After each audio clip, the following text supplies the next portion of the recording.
What was the most persistent bond in my life?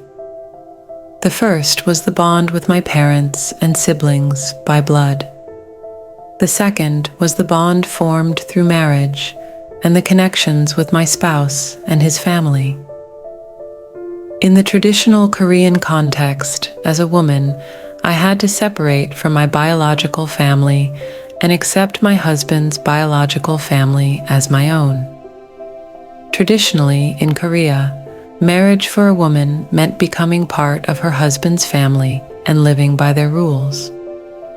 Regardless of how one lived before marriage, following the numerous rules set by the husband's family was essential to be recognized as a good wife and daughter-in-law. I, too, was not free from this cultural background.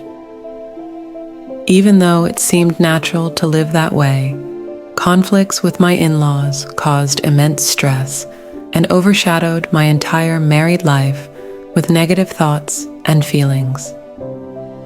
My in-laws had high expectations of me. They hoped I would be a wife they could be proud of for their son, and they wanted me to be a daughter-in-law they could boast about. In Korea, there are numerous gifts that must be given to the husband's family before the wedding.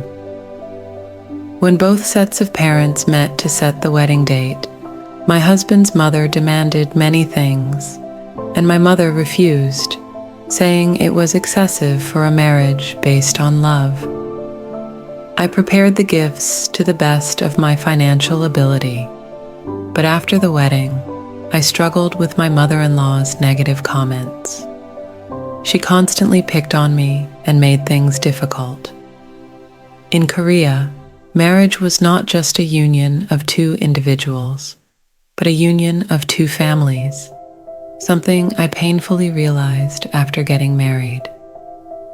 Throughout my married life, I constantly thought about how I could escape from this marriage.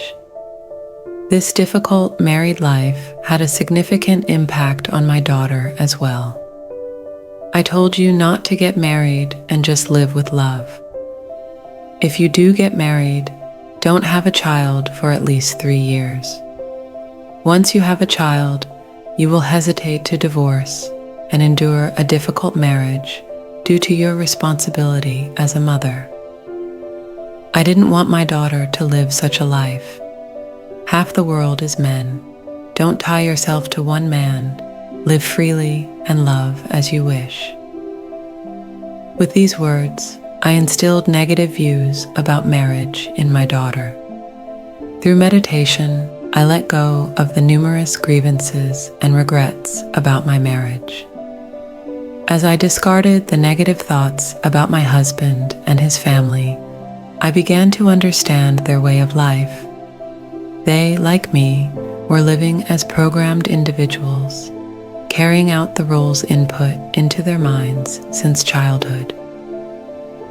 As I deleted the negative records in my body, I genuinely began to understand them. Even though they continued to make negative comments, I was no longer hurt by their words. And I honestly told them that I could not meet their excessive demands. I sincerely apologized for not being able to fulfill their requests. As I stopped viewing them negatively and began to understand them, they too started treating me with more respect.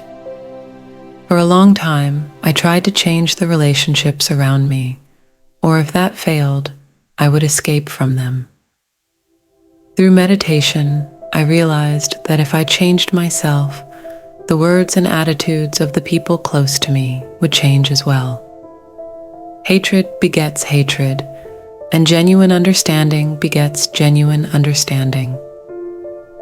I need to examine the thoughts and feelings in my mind and discard them all. When I truly change, my life changes.